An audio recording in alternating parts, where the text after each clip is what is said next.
On olemassa töitä, jotka maksavat liikaa ollakseen totta. Minun työni oli yksi niistä. 3000 euroa 3 päivästä. Kaikki mitä minun piti tehdä oli kävellä Karpaattien vuoristossa sijaitsevassa metsäreservaatissa ja tarkistaa, että polut olivat kunnossa, mitä se sitten tarkoittikaan. Ei erikoisvarusteita, ei koulutusta, vain minä, reppu täynnä tarvikkeita ja kartta, johon oli merkitty tarkistuspisteet. Olin 26-vuotias, ollut työttömänä kuukausia, ja 3000 euroa oli enemmän kuin olin ansainnut 2 kuukaudessa edellisessä työssäni. Kun näin ilmoituksen verkossa, en epäröinyt hetkeäkään. Tapaaminen oli kahvilassa Brașovissa, Romaniassa. Mies oli noin 60, harmaat hiukset, kulunut puku. Hän esittäytyi vain nimellä Ionescu. Oletko lukenut ilmoituksen kokonaan? Hän kysyi ilman tervehdystä. Olen. 3 päivää metsässä, polkujen tarkistus, lopuksi yksinkertainen raportti. Hän tarkkaili minua väsynein silmin. Eikö maksussa ollut mitään outoa? Ajattelin, että alue on syrjäinen. Vaikea päästä. Ionescu liuutti paksun kirjekuoren pöydän yli. Puolet nyt, puolet kun palaat, ja palaat kyllä, jos noudatat sääntöjä. Vatsaani kouraisi. Sääntöjä? Hän laski pöydälle paperiarkin. Kirjoituskoneella kirjoitettu. Ei otsikkoa, ei logoa. Lue, opettele ulkoa, älä ota paperia mukaasi. Säännöt olivat seuraavat. 1. Mene metsään tasan kello 6:00 maanantai-aamuna. 2. Seuraa vain karttaan punavärillä merkittyä polkua, älä poikkea koskaan. 3. Jokaisen illan tullen leiriydy vain karttaan merkittyihin ympyröihin. 4. Jos kuulet jonkun kutsuvan nimeäsi, älä vastaa, vaikka tunnistaisit äänen. 5. Jos näet öisin valoja puiden välissä, sulje silmäsi ja laske 100. 6. Älä koskaan katso suoraan jotakin, jonka ei pitäisi olla siellä. 7. Poistu metsästä torstai-aamuna kello 6:00. Ei minuuttia aiemmin eikä myöhemmin, eikä. Naurahdin hermostuneesti. Tämä on vitsi, eikö? Näytänkö minä siltä, että vitsailisin? Ionescu ei hymyillyt. 80% ihmisistä noudattaa sääntöjä ja palaa rahan kanssa. Loput 20. Hän ei jatkanut. Mitä heille tapahtuu? Osa pakenee ensimmäisenä päivänä, menettävät rahansa, toiset. Hänen katseensa etääntyi. Toiset rikkovat sääntöjä. Minun olisi pitänyt lähteä. Mutta katsoin kirjekuoressa olevia 1500 euroa ja ajattelin maksamattomia laskuja, myöhässä olevaa vuokraa. Hyväksyn, sanoin. Metsä alkoi siitä, mihin sivilisaatio päättyi, mustien mäntyjen muuri niin tiheä, että se esti auringonvalon jopa keskipäivällä. Saavuin paikalle maanantai-aamuna kello 5:50. Ionescu oli siellä, vanhan maastoauton vieressä. Viimeinen mahdollisuus luovuttaa, hän sanoi. Otin reppuni. Karttaan oli merkitty punaisella polku, joka kiemurteli metsän halki, ja 3 ympyrää leiripaikkani. Kaikki näytti yksinkertaiselta. 3 päivää. Kyllä minä siihen pystyisin. Tasan kello 6 astuin metsään. Ensimmäisenä iski hiljaisuus. Ei luonnon normaali hiljaisuus, vaan äänen täydellinen puuttuminen. Ei lintuja, ei hyönteisiä, vain omat askeleeni, jotka murskasivat kuolleita lehtiä. Polku oli selkeä, merkitty punaisilla nauhoilla, jotka oli sidottu puihin noin 50 metrin välein. Kävelin 2 tuntia ilman mitään tapahtumia. Aurinko ei juuri läpäissyt tiheää latvustoa, jättäen kaiken pysyvään vihertävän harmaaseen hämärään. Sitten näin ensimmäisen oudon asian. Puita, 10. Niiden kaarnaan oli vedetty syviä jälkiä, kuin jokin olisi raapinut niitä raivokkaasti kynsillään. Jäljet alkoivat korkealta, noin 3 metrin korkeudelta, ja jatkuivat alaspäin, kuin jokin olisi liukunut pitkin runkoja. Sääntö numero 6. Älä koskaan katso suoraan jotakin, jonka ei pitäisi olla siellä. Käänsin katseeni pois ja jatkoin matkaa, sydän hakaten. Keskipäivällä pysähdyin syömään. Metsä oli yhä täysin äänetön. Pureskelin voileipääni ja yritin olla ajattelematta puiden jälkiä. Yritin olla ajattelematta sitä, etten ollut nähnyt ainoatakaan eläintä 6 tunnin aikana. Kello 17 saavutin ensimmäisen leiriytymisympyrän. Se oli kirjaimellisesti ympyrä, täydellinen kehä valkoisia kiviä, noin 4 metriä halkaisijaltaan, pienessä aukeassa. Keskellä näkyi vanhojen nuotioiden jäänteitä. Pystytin teltan ympyrän sisälle, tein pienen nuotion ja söin säilykeruokaa. Aurinko laski nopeasti, hetken oli vielä valoa, ja seuraavassa kaikki oli täysin pimeää. Pimeyttä niin tiheää, että taskulamppuni tuntui säälittävältä sitä vasten. Kello 20:03 aloin kuulla sen. Askeleita. Ympyrän ulkopuolella. Ne kiersivät leiriäni. Hitaita. Tarkoituksellisia. Mutta liian raskaita ollakseen ihmisen askelia. Jotakin suurta. Jotakin, joka sai maan värähtämään kevyesti jokaisella askeleella. Sääntö numero 6. Älä katso. Pysyin teltassa, täristen, tuijottaen nailonkangasta ja pakottaen itseni olemaan avaamatta vetoketjua ja katsomatta ulos. Askeleet jatkuivat. Tunnin. 2 tuntia. Aina kiertäen. Aina pysyen täsmälleen kivikehän ulkopuolella, kuin näkymätön este olisi estänyt sen tulemasta lähemmäs. Ja sitten kuulin äitini äänen. Daniel, Daniel, oletko siellä? Ääni oli täydellinen. Jokainen painotus, jokainen sävy. Juuri sellainen kuin äitini puhui. Daniel, olen eksynyt. Ole kiltti, auta minua. Sääntö numero 4. Älä vastaa, vaikka tunnistaisit äänen. Puristin huultani, kunnes maistoin verta. Kyyneleet valuivat kasvojani pitkin. Äitini oli kuollut 3 vuotta sitten. Ja se, mikä oli ulkona, pääsi käsiksi muistoihini, syvimpiin haavoihini. Ole kiltti, poikani. Täällä on niin pimeää, minua pelottaa. Puristin taskulamppua niin kovaa, että käsiin sattui. En vastannut, en liikkunut. Äitini ääni jatkui vielä 20 minuuttia. Yhä epätoivoisempi, yhä vakuuttavampi. Ja sitten se loppui äkillisesti. Hiljaisuus palasi. En nukkunut sinä yönä.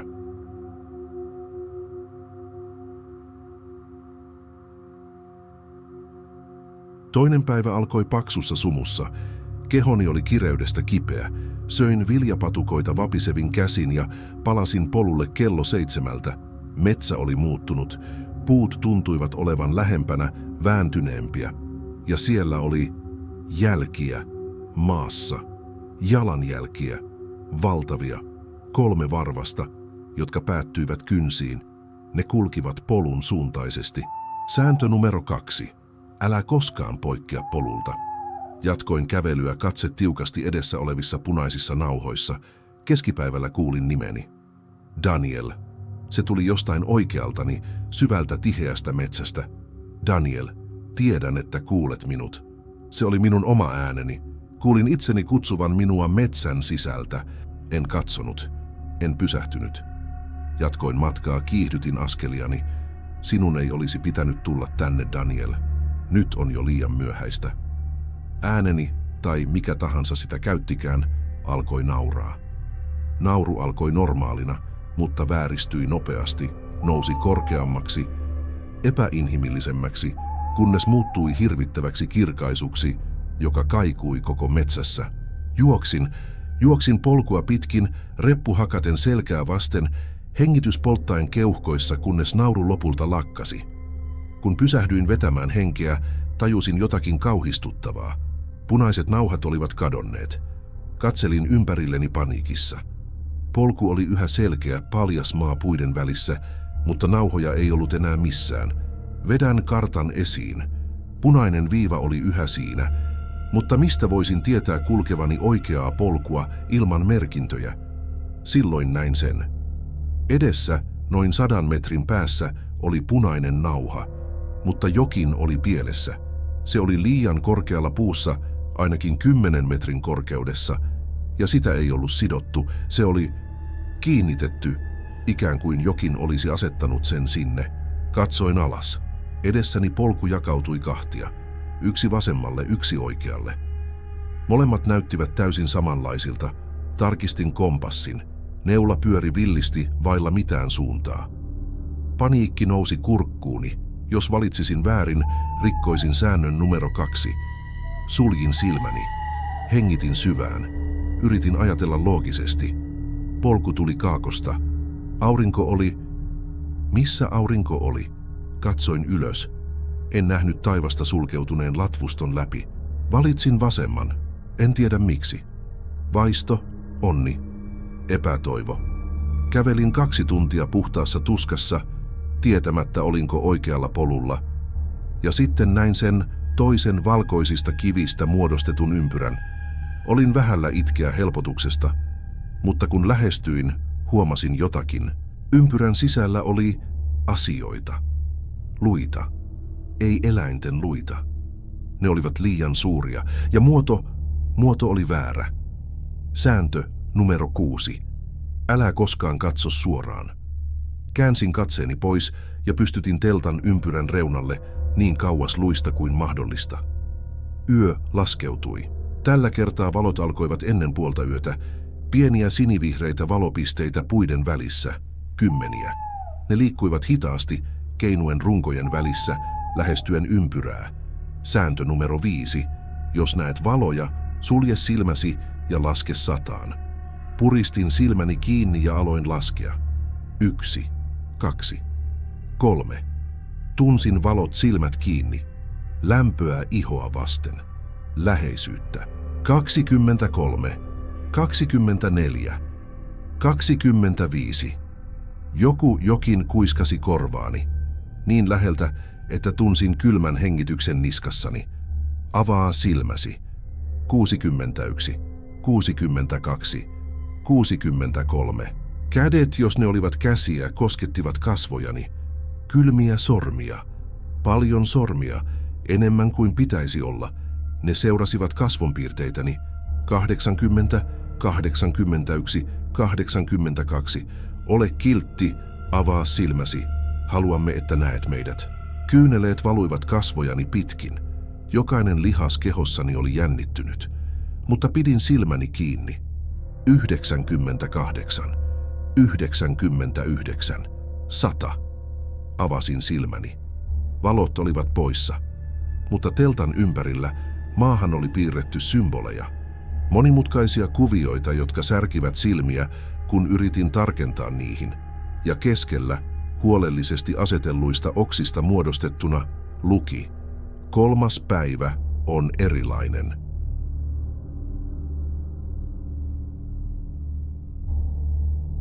Kun aurinko nousi, järjistäni ei ollut jäljellä paljoakaan, mutta olin niin lähellä.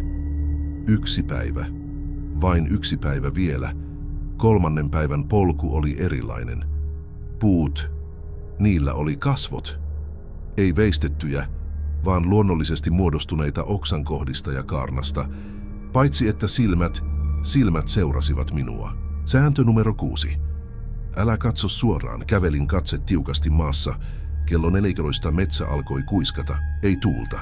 Ääniä. Satoja ääniä. Kaikki puhuivat yhtä aikaa. Kielillä, joita en ymmärtänyt, ja joillakin, jotka ymmärsin liiankin hyvin. Käänny oikealle. Olet väärällä polulla. Perheesi odottaa sinua. Vain 1 askel pois polulta. Peitin korvani ja jatkoin kävelyä. Ja sitten metsä aukeni. Ja minä näin. Minun ei olisi pitänyt katsoa. Sääntö numero 6. Mutta en pystynyt estämään itseäni. Valtavan aukean keskellä seisoi rakenne. Luista tehty. Sadoista, ehkä tuhansista luista, kietoutuneena muotoon, joka uhmasi geometriaa, joka sattui aivoihin yrittää ymmärtää, ja sen ympärillä liikkui asioita. Korkeita, mahdottomia hahmoja, jotka taipuivat tavoilla, joilla ruumiiden ei pitäisi taipua. Liikaa raajoja. Silmiä paikoissa, joissa silmiä ei pitäisi olla. Ne näkivät minut katsomassa, ja ne alkoivat lähestyä. Juoksin, rikoin säännön, poistuin polulta. Juoksin sokkona metsän halki, kun ne ajoivat minua takaa, niiden askeleet saivat maan tärisemään, niiden huudot, ei inhimilliset eikä eläimelliset, repivät ilmaa. Juoksin, kunnes keuhkoni paloivat, kunnes kompastuin ja kaaduin, kunnes makasin märällä maalla, varmana siitä, että kaikki oli ohi. Ja sitten tajusin, olin ympyrässä, 3. valkoisten kivien muodostamassa ympyrässä. Ne pysähtyivät reunalle, kiersivät, odottaen, mutta ne eivät astuneet sisään. Ryömin keskelle, Pystytin teltan käsillä, jotka eivät lakanneet tärisemästä, ja odotin. Yö oli pahempi kuin edelliset. Ne eivät vain kiertäneet, ne yrittivät. Ne syöksyivät yhä uudelleen näkymätöntä estettä vasten, ilma rätisi jokaisesta iskusta, ympäröivät puut halkeilivat ja kaatuivat. Ja ne puhuivat, minun äänelläni, kaikkien niiden äänillä, jotka olin koskaan tuntenut. Ne anoivat, uhkasivat, houkuttelevat, mutta pidin silmäni kiinni ja laskin koko yön. Kun aurinko lopulta nousi, ne olivat poissa. Poistuin metsästä täsmälleen kello 6:00 torstai-aamuna. Ionescu odotti minua, kuten oli luvannut. Hän katsoi minua, hiuksiani, jotka olivat 3 päivässä harmaantuneet ohimoilta, käsiäni, jotka yhä vapisivat, silmiäni, jotka olivat nähneet asioita, joita ei pitäisi olla olemassa. Olet noudattanut sääntöjä, hän sanoi. Se ei ollut kysymys. Rikoin säännön numero 2, myönsin, ja numeron 6, mutta selvisin. Ionescu huokaisi pitkään. Olet onnekas, erittäin onnekas. Hän ojensi minulle toisen kirjekuoren. Mikä se paikka on, kysyin. Muinaista, hän vastasi.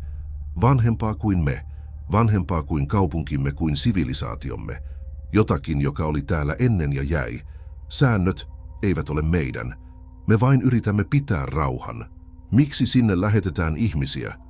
Koska se tarvitsee todistajia, hän sanoi yksinkertaisesti. Sen täytyy tietää, että se muistetaan yhä, että sitä yhä pelätään. Jos lakkaamme menemästä, jos lakkaamme kunnioittamasta sääntöjä, hän katsoi metsää. Se saattaa päättää, ettei sen enää tarvitse pysyä suljettuna. Lähdin sinä päivänä. Otin 3000 euroa ja en koskaan palannut Romaniaan. Mutta tässä on se, mikä minua yhä piinaa. 2 viikkoa sitten heräsin kädet naarmuilla ja mullassa, ja asuntoni ikkunassa 5. kerroksessa oli oksia aseteltuna sanoiksi, sinä olet meille 1 päivän velkaa. Silloin tajusin, liian myöhään. Rikoin säännön numero 6. Katsoin suoraan jotakin, jota ei olisi pitänyt katsoa. Ja kun sinä katsot heitä, he voivat katsoa takaisin. He voivat seurata sinua. Ja ennemmin tai myöhemmin he perivät sen, mikä heille kuuluu. 3. päivä ei koskaan todella päättynyt minun kohdallani. Se on vain pysäytetty.